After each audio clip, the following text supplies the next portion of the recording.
Well. I'm back. Missed me? Oh, it's kind of too bright here.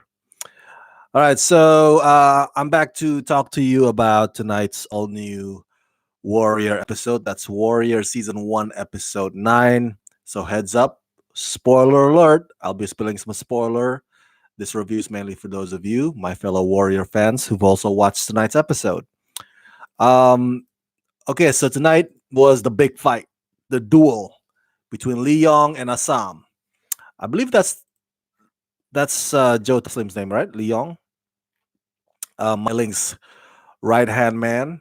Joe Taslim is, by the way, Indonesian, like me, and he was one of the stars of the first The Raid movie, the original The Raid movie. So it's makes me feel proud seeing my fellow Indonesian in such an awesome, badass series like Warrior. So man, oh, it was like the fight of the 19th century. I forgot the story set in the 1800s. Um, it was brutal. It was okay. So I love how they play with our expectations because halfway through the fight, it seemed that Assam was gonna win. He was, he got the upper hand. Like he pretty beat up Leong pretty bad, and Leong was like on the mat.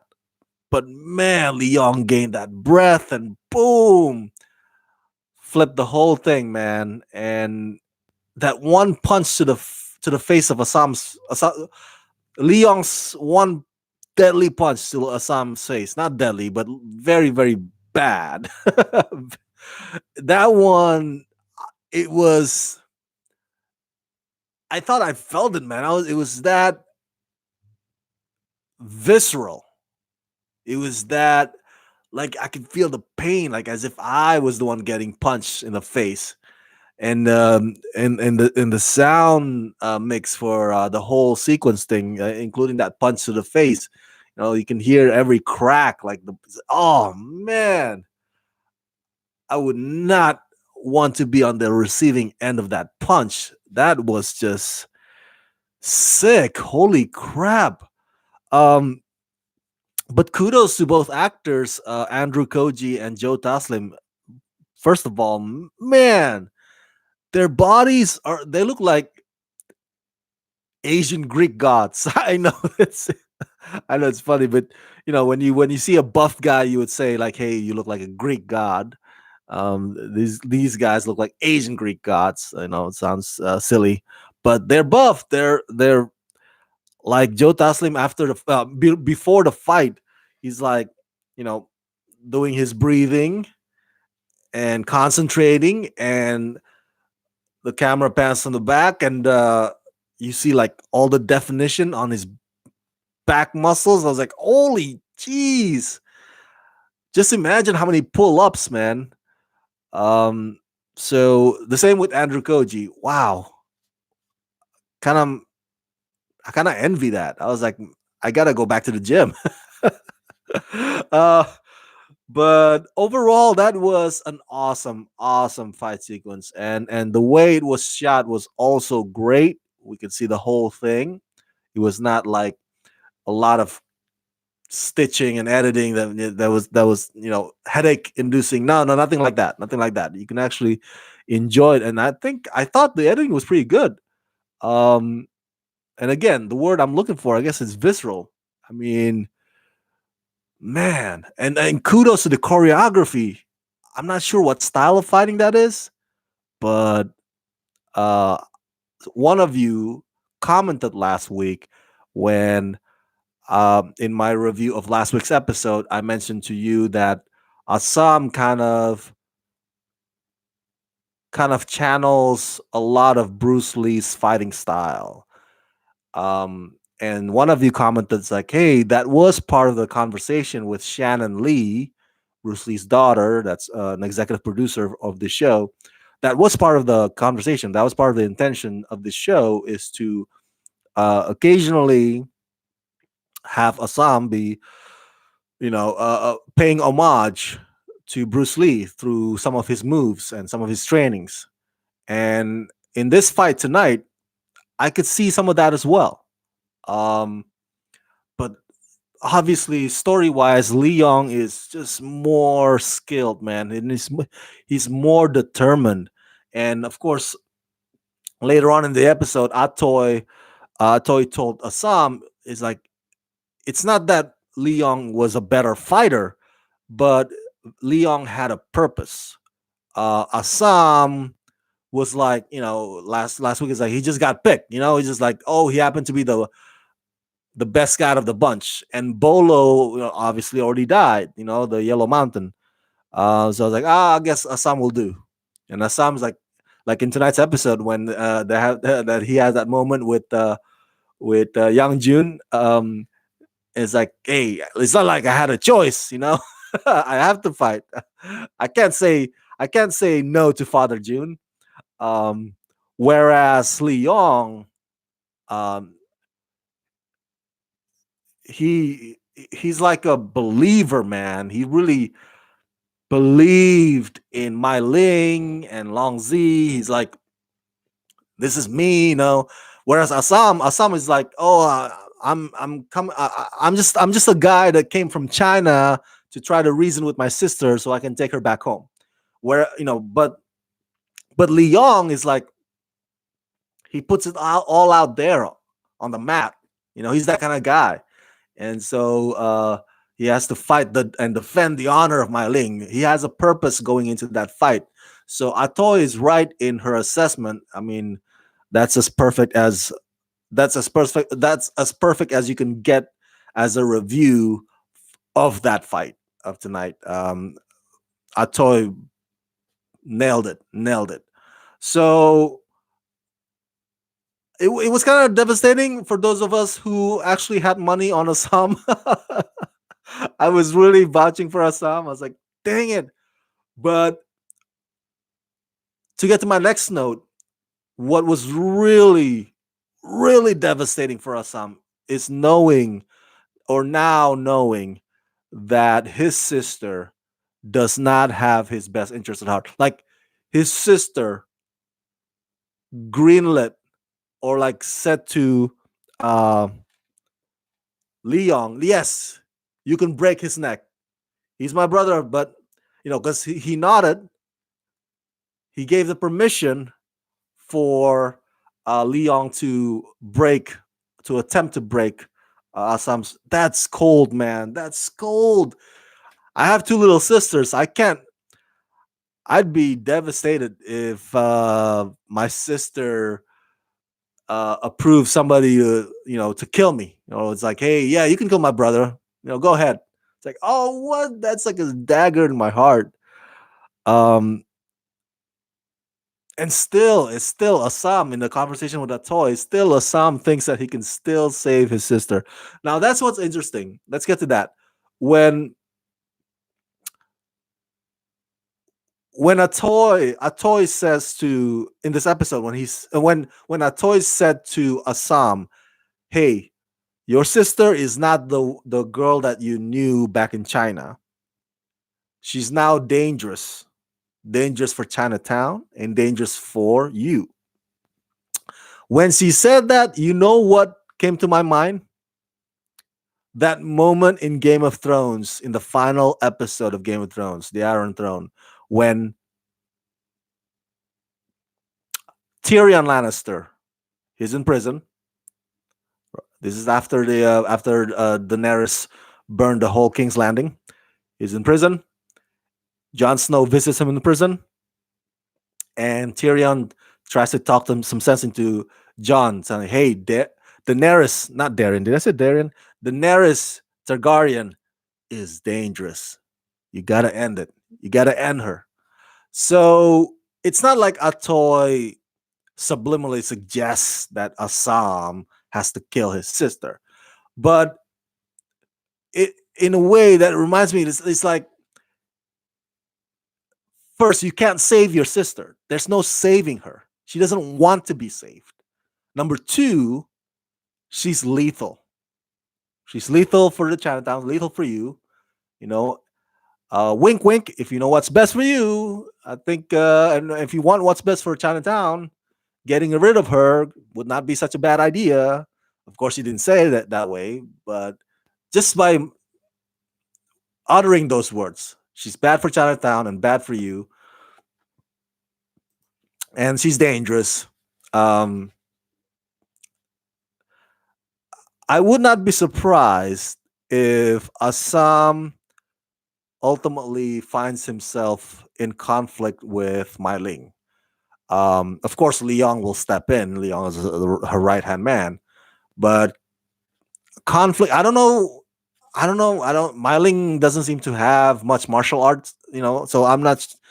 I can't say that the conflict will be fighting conflict, but the next time that they have that confrontation, I'm theorizing that one of them won't come out alive.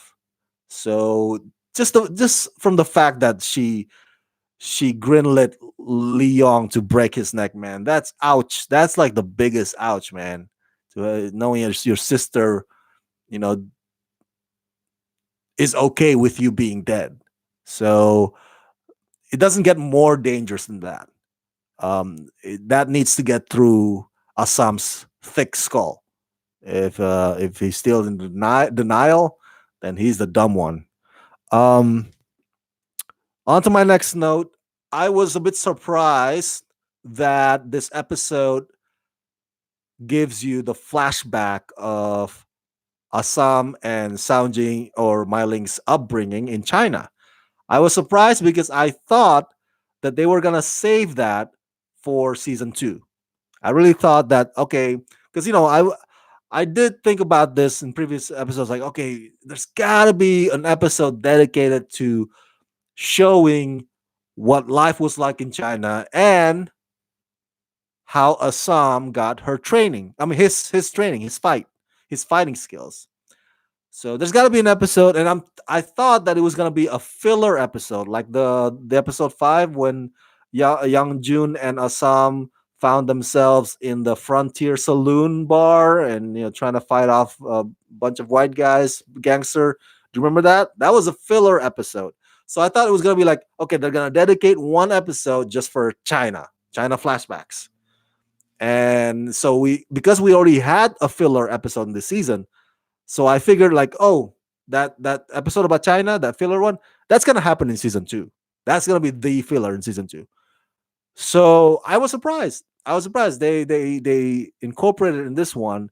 At the same time, it did make sense because now after that whole thing that Myling approves Leong killing or breaking the neck of Assam,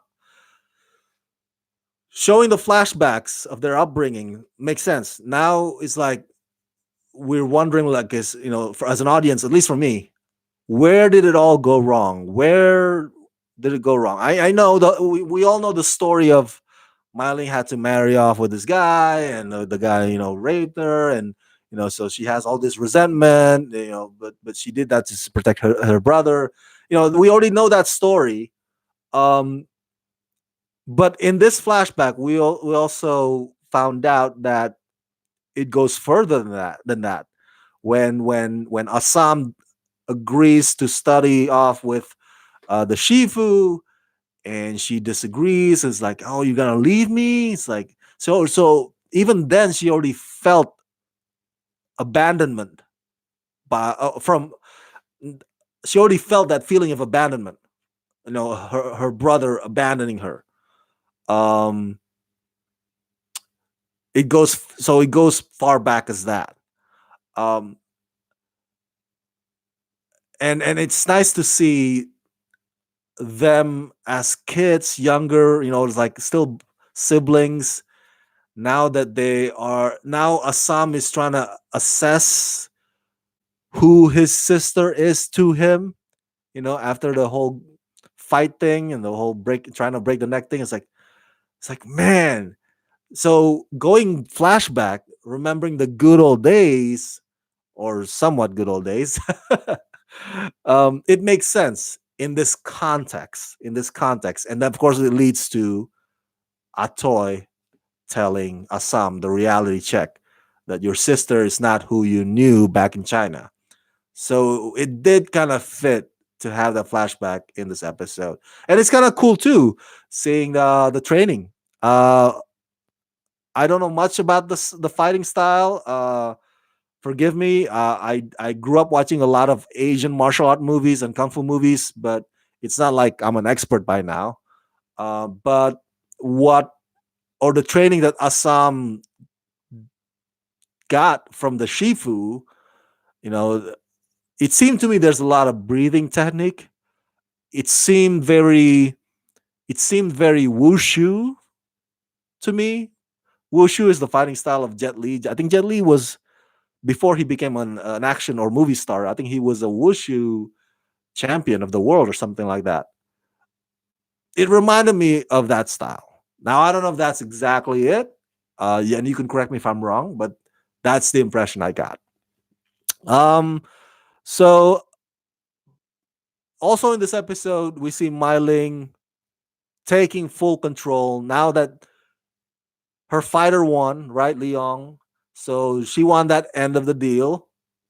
And Hopway is forced to keep their end of the bargain. And there's a scene in this episode where one of the guys or one of the council guys around Myling's table disagreed with Myling, and Myling, bam, shot him right in the face. And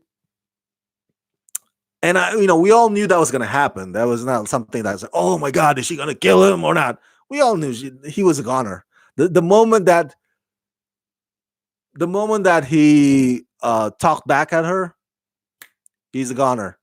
But the way she did it, that was interesting to me because it was reminiscent. A lot of movies have done that where um, the leader of the mob, or in this case, the leader of the Tong, Ma Ling, would stand up and walk slowly around, halfway around the table, and then bam, uh, killed the guy.